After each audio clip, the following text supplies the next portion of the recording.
Praise the lord. ప్రియమైన దేవుని బిడ్డలారా, దైవ సేవకులారా, నా ఫేస్బుక్, యూట్యూబ్, వాట్సాప్ ఫ్రెండ్స్ అని మీ అందరికీ కూడా నా యొక్క హృదయపూర్వకమైన ధన్యవాదాలు చెల్లించుకుంటున్నాను. ప్రియమైన దేవుని బిడ్డలారా, నిన్నటి దినము దాకా ఒక విషయం తెలుసుకున్నాం. ఇప్పుడు అందులోనే మరొక విషయాన్ని కూడా మనం తెలుసుకుందాం. ఇది కూడా చాలా ప్రాముఖ్యమైన విషయం. యేసుప్రభు వారు సత్రంలోనే పుట్టారు అనే విషయం ఎంత ప్రాముఖ్యమైందో ఈ విషయం కూడా అంతే ప్రాముఖ్యమైంది. అది ఏంటి అంటే గనక విషయాల్లోకి వెళ్ళేటప్పుడు ఒక చిన్న వివరం నేను మిమ్మల్ని అడగాలనుకుంటున్నాను. అంటే అప్పటి నుంచి ఇప్పుడు దాకా ఇప్పుడు దాకా కూడా నేను విన్న విధానం ఇదే. అది ఏంటి అంటే చాలా ప్రాముఖ్యమైన విషయం. ఇందులోనే అడవిలో తమ మందను కాచుకొని చుండగా, ఇందులో అంత ఆశ్చర్యం ఏముంది, ఇందులో అంత పెద్ద ప్రాముఖ్యత ఏముందండి అని మీరు అనొచ్చు. ఇది ఉంది అని చెప్పి కన్నా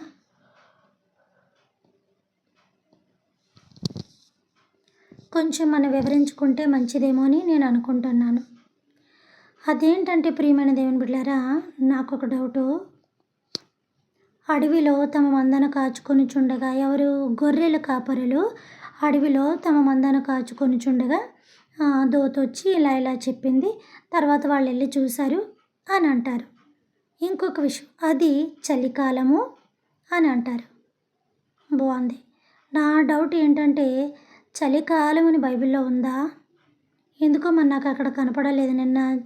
నిన్న చదివిన చోట నాకు కనపడలేదు. తర్వాత అడవి అని బైబిల్లో ఉందా అని నాకు ఒక డౌటు.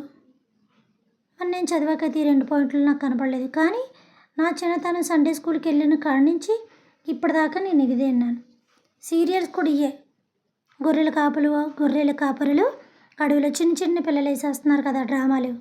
ఆ గొర్రెల వేషాలు, మేకల వేషాలు, ఏంటి చక్కగా పంచకట్లు కట్టుకొని కర్రలు పట్టుకొని చిన్నపిల్లలు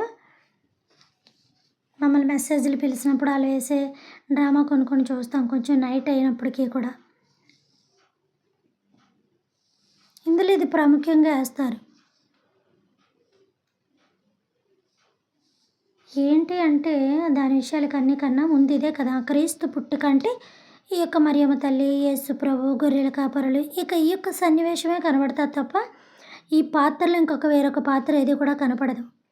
ఎందుకంటే అక్కడ ఉపయోగించవలసిన సన్నివేశం అంతా కూడా ఇదే కాబట్టి. అలాగా నాకు డౌటు. అడవిలో తమ మందను కాచుకొని చుండగా దోతెల్లి చెప్పింది, వెళ్ళొచ్చారు, బాగానే ఉంది. కానీ నాకు మరి అడవి కనిపించలేదు. చలికాలం తమ మందను కాచుకొని చుండగా ఈ పిల్లలు కూడా ఇలాగే కర్రలేసి పొయ్యిలేసి చలి కాసేసుకున్నట్టుగా డ్రామాలు వేసేస్తున్నారు. నాకు అడవి అని కనిపించలేదు.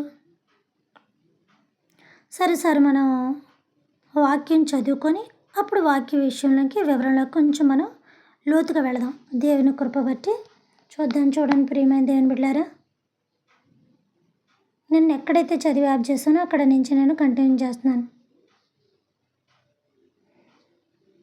నేను ఎక్కడి దాకా చదివాను మరలా చదువుతున్నాను. 2:6 లోకాసు వార్త 2వ అధ్యాయము 6వ వచనం.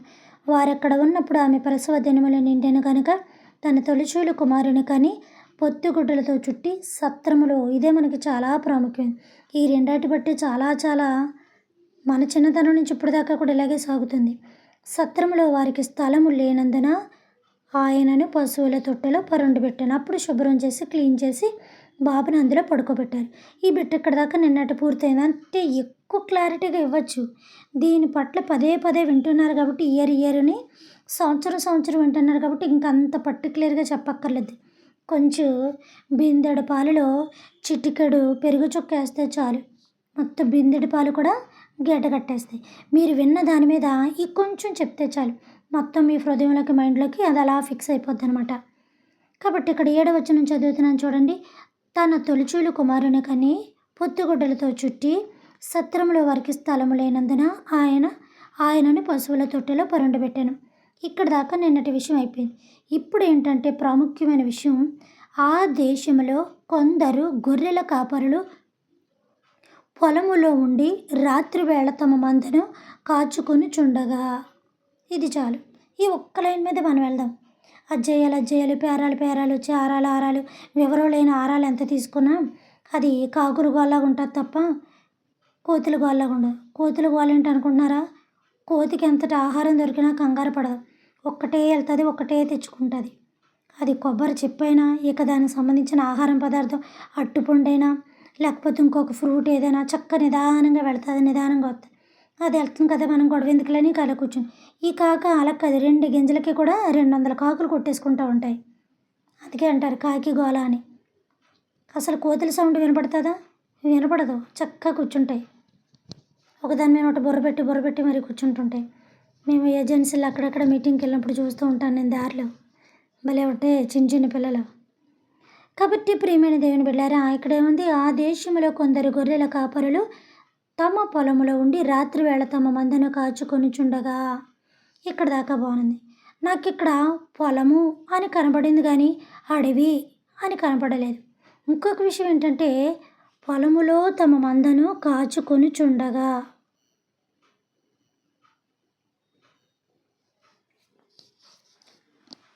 మంద ఎవరిది?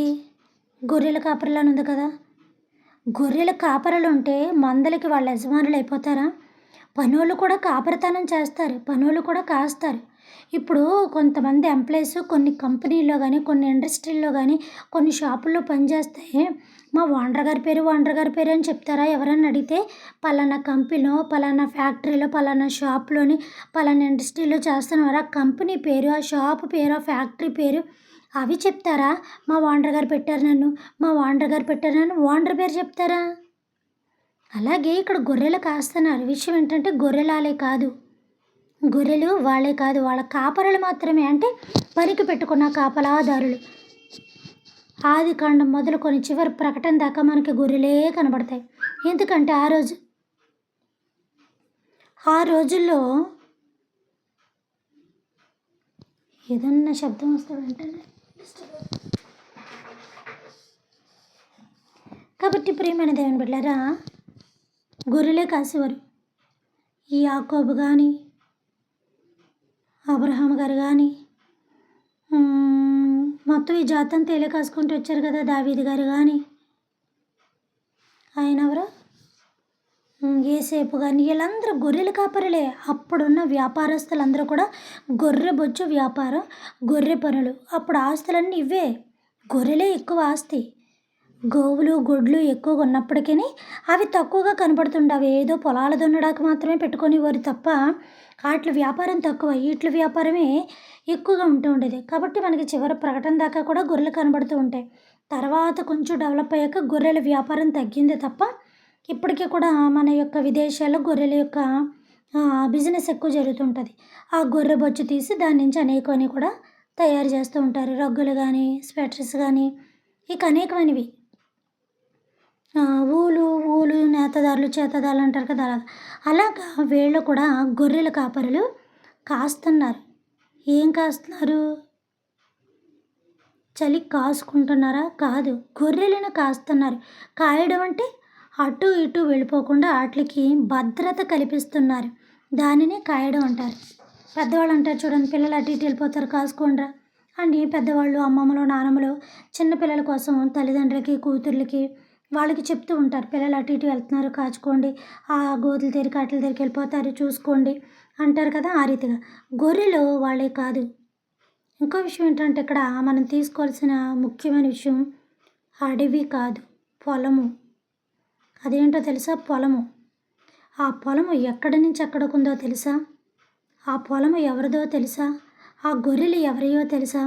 ఒక గొప్ప ధనవంతుడు, రాజు కాదు కానీ రాజు అంత ధనవంతుడు కాదు, ధనవంతుడు. నాకు ఆ యొక్క ధనవంతుడు అనమాట. ఆ ఊరికి ఒక రకమైన మునుసుబు ఏదో అంటారు కదా, అలాగా ఒక ధనవంతుడు అనమాట. ఆ యొక్క పొలం చాలా పెద్ద పొలం. చిన్ని పొలాలు చేలు ఉంటేనే ఎకరాలు 2 ఎకరాలు ఉంటాయి. ఈ చివరి నుంచి ఆ చివరికి కనపడదు. అలాగా ఒక పొలంలోని కొంత గొర్రెల భాగం, కొంత వచ్చి పొలము పండించే భాగం, కొంత వచ్చి నివసించే భాగం, అలాగా ఒక 10-15 ఎకరాల దాకా ఉంటుంది అనమాట. అంటే మనము ఇటు సైడ్ ఉండబట్టి మనకు తెలియట్లేదు కానీ కొన్ని విలేజ్‌లు ఎళ్తే ఆ విలేజ్ చివరలో కనబడతాయి. చాలా పెద్ద పెద్ద దూరాలకు ఉంటాయి పొలాలు. అక్కడికక్కడికి ఒక రైస్ ప్యాకెట్ పండదు కదా! ఒక 10, 15 లేతే ఒక 20, ఒక 30 బస్తాలు పండాలంటే చాలా ఎక్కువ పొలము, పెద్ద పొలము, విశాలంగా ఉండాలి. అలాగే ఇక్కడ ఈ పొలము చాలా పెద్ద పొలము, చాలా విశాలమైన పొలము. ఒక చోట గొర్రెల పెంపకం, ఒక చోట నివసించేది, ఒక చోట మిగతాదంతా కూడా ఈ యొక్క ఏంటది పొలం అనమాట. పొలము భాగం. అక్కడ ధాన్యపు పంట పండించే పొలము. ఆ పొలంలో ఈళ్ళు గొర్రెలు కాస్తున్నారు. అంటే అటు ఇటు వెళ్ళిపోకుండా అట్లే కాస్తున్నారు. ఈ గొర్రెలెవరి? యేసు ప్రభువు ముత్తాతయ్యే. ఆ పొలం ఎవరిది? యేసు ప్రభు ముత్తాతదే. ఏ ముత్తాత తెలుసా? 14 సంవత్సరాలు తర్వాత, 14 సంవత్సరాలు తర్వాత, 14 సంవత్సరాలు తర్వాత. ఒకసారి చెప్తే తర్వాత సరిపోద్ది కదా! మూతిపళ్ళు రాలగొట్టినట్టు 3 సార్లు చెప్పకపోతే 3 సార్లు. అబ్రహాము కాలం మొదలుకొని ఇస్సాకు కాలం దాకా ఒక తరము. ఇస్సాకు నుంచి బబులోను ప్రజలను ఇజ్రాయేలును కొనిపోబడేదాకా ఒక తరం. అక్కడి నుంచి యేసు ప్రభు పుట్టేదాకా ఒక తరము. ఒక్క తరానికి 14, ఒక్క తరమునికి 14, ఒక్క తరమునికి 14, 3 14, 42 తరాల వరకు కలిగిన ఈ యొక్క చరిత్ర ఉంది. అందుకే మీరు నా మూతిపళ్ళు రాలగొట్టిన ఏమి రాలగొట్టిన 3 సార్లు 3 14లని నేను చెప్పడం జరిగింది. చూపిస్తాను. ఆ వాక్యం కూడా నేను చెప్తాను. కాబట్టి ఆ పొలము యేసుప్రభు తాతయ్యదే. ఆ గొర్రెలు యేసుప్రభు తాతయ్యదే. ఆ యేసుప్రభు పుట్టిన గృహ యేసుప్రభు తాతయ్యదే. అంటే దానంతటికి సర్వాధికారం కలిగిన వారసుడు యేసు ప్రభువారై ఉన్నారు. సర్వ అధికారం కలిగిన మనవడు హక్కు కలిగి ఉన్నాడు. కాబట్టి అందులోనే అక్కడ పుట్టారు. అక్కడ తన తాత గొర్రెలు కాస్తున్నారు. వాళ్ళు అక్కడ పెట్టుకున్నారు, పొలంలో పనికి పెట్టుకున్నారు. అదేంటో తెలుసా? పొలము చాలా దూర భాగాన పొలంలో ఉన్న గొర్రెలను కాస్తున్నారు. అక్కడేంటి ఇప్పుడు పంట పండేసిన తర్వాత కోసి ఆ పానల కట్టి ఒక పక్కన పెడతారు. అవి దొలపరించిన తర్వాత రాళ్ళకేసి కొట్టి దొలపరించిన తర్వాత అవి కూడా కట్టేసి పక్కన పెడుతుంటారు. చూడండి, ఒక విధంగా కొబ్బరి చెట్టు చూసుకుందాం. ఆ కొబ్బరి చెట్టు ఆకులు వీణి పుల్లలు తీస్తారు. అవి తుడుచుకోవడానికి దానికి దీనికి ఉపయోగపడతాయి. తర్వాత చెత్త ఏం చేస్తారు? కాల్చేస్తారు. అంటే మంటకి ఉపయోగించుకుంటారు. మనకు తెలియదు కానీ కొన్ని విలేజెస్లో ఇలాంటివి ఎక్కువ కనిపిస్తూ ఉంటాయి. సిటీస్లో ఇప్పుడు ఎక్కువ కనపట్ల. విలేజ్లో ఇట్ల యొక్క ఎక్కువగా కనిపిస్తుంటాయి. అవి కూడా కట్టి భద్రంగా దాచుకొని వాళ్ళు ఇప్పటికీ కూడా ఉన్నారు. చక్కగా చలికాలం మంట వేసుకోవడం, లేకపోతే వెచ్చగా నీళ్ళు కాచుకోవడం, ఇవన్నీ కూడా మనకు తెలుసు. మనం కొన్ని మూవీస్లో కూడా చూస్తూ ఉంటాం కదా, ఆ రీతిగా అనమాట. వీళ్ళప్పుడు ఏం చేశారంటే ఈ యొక్క కొన్ని పానలు తీసుకొని, అంటే దొలపరించేసి ఎండబెట్టిన పానలు, అంటే చీపురు కట్ట గుర్తుంటుంది కదా మనకి, కొంచెం లావుగా పొడుగున్న చీపురు కట్ట ఎలా ఉంటుంది, సేమ్ ఆ టైప్లోనే అవి వెనకాతల కర్రలా కట్టేసి ఎదరంతా గుజ్జుగా ఉంటే అవి తీసి నలుదిశలా మంట వేసి నలుగురే కాదు అందరూ కలిసి అక్కడ మంట వేసి కాచుకుంటున్నారు గొర్రెలను చూసుకొని. వీళ్ళు చలి కాసుకోవడం కాదు. ఎందుకు కాస్తున్నారంటే అది పొలము కాబట్టి ఏ పక్క నుంచన్నా తోడేలో, ఏ పక్క నుంచన్నా ఎలుగుబంటో, ఏ పక్క నుంచన్నా సింహమో, ఏ పక్క నుంచన్నా పులో, మొత్తానికి ఏదో ఒక అడవి జంతువు వచ్చి ఈ యొక్క గొర్రెలను లాక్కొని వెళ్ళిపోతుందేమో అని చెప్పి, అప్పటిలాగా కరెంటు కాదు కదా అప్పుడు. ఎన్ని దీపాలు పెట్టుకుంటాం? దీపం ఎంత వెలుగొస్తుంది? ఎంత లడికిలాంతర్లు పెట్టుకున్నప్పటికీ కూడా ఎంతపాటు వెలిగిస్తుంది? అదే మంట అయితే మొత్తం ఈ చివరి నుంచి ఆ చివరి దాకా ఒక లైట్ కనబడినట్టుగా కనబడుతుంది. కాబట్టి ఆ టైంలో ఏ యొక్క అడవి జంతువు వచ్చినా వాటి నుంచి రక్షణగా ఉంటుందని. ఇంకొక విషయం ఏంటంటే, అడవి జంతువు అనేది ఏదైనా, మూగ జంతువు అనేది ఏదైనా కూడా నిప్పుకి జడిసిపోతుంది.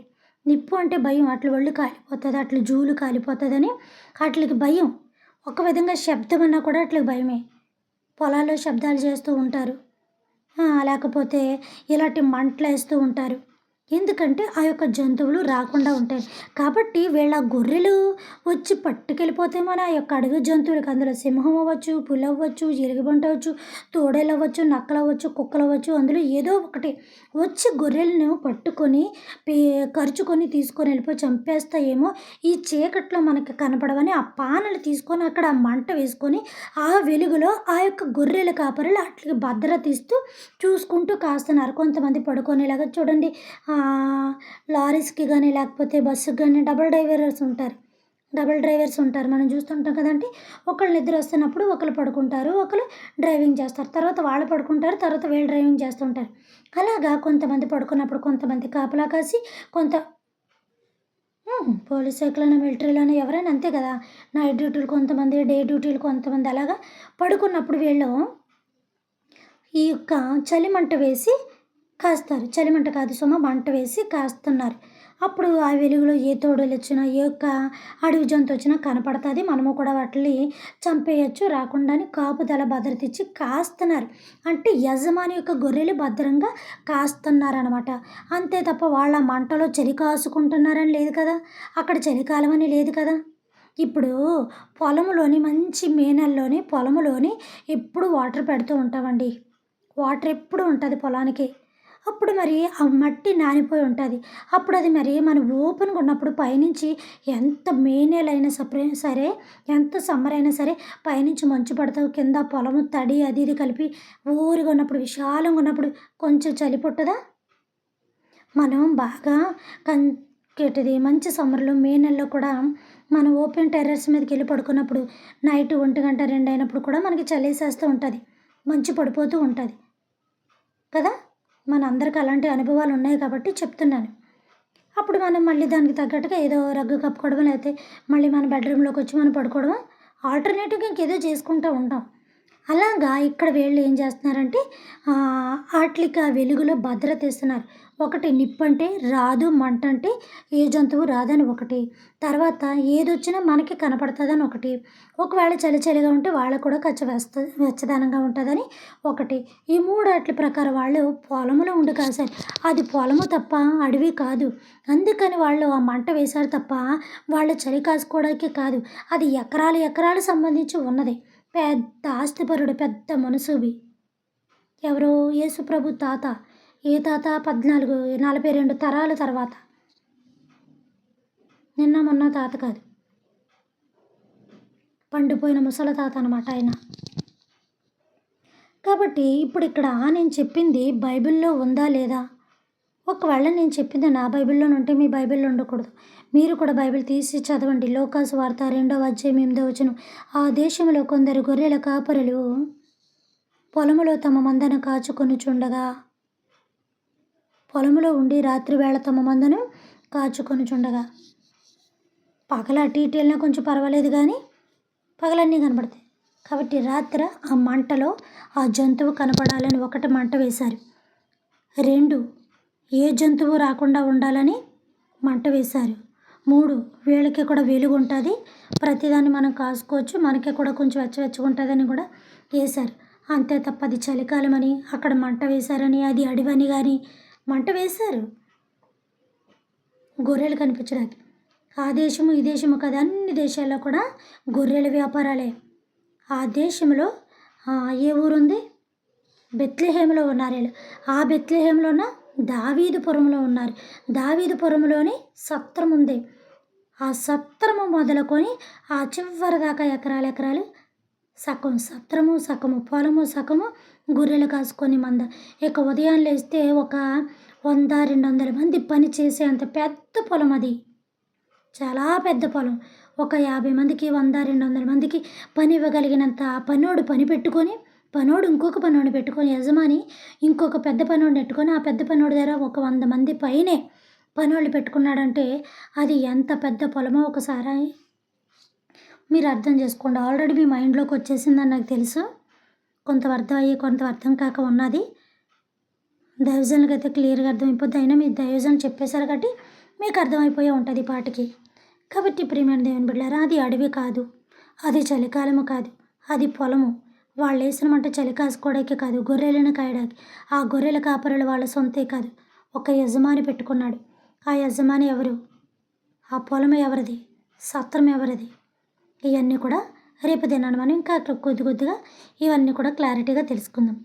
పరలోకమందున్న మా తండ్రి, మీ నామము పరిశుద్ధపరచబడును గాక, మీ రాజ్యం వచ్చును గాక, మీ చిత్తము పరలోకమందును నెరవేరినట్లు భూమి అందును నెరవేరును గాక. మనదిన ఆహారం నేడు మాకు దయచేయమయ్యా. మా యొక్క భువనస్థుల అపరాధములను మేము క్షమించిన ప్రకారము మా అపరాధములను మీరు క్షమించండి తండ్రి. మమ్మల్ని శోధన నుంచి తెకయ్య కాకడిని తప్పించము నాయన. రాజ్యము, శక్తి, మహిమ నిరంతరం మీరే ఉన్నారు తండ్రి. ఆమేన్. దేవుడు మన దీవించి ఆశీర్వదించును గాక. Good night.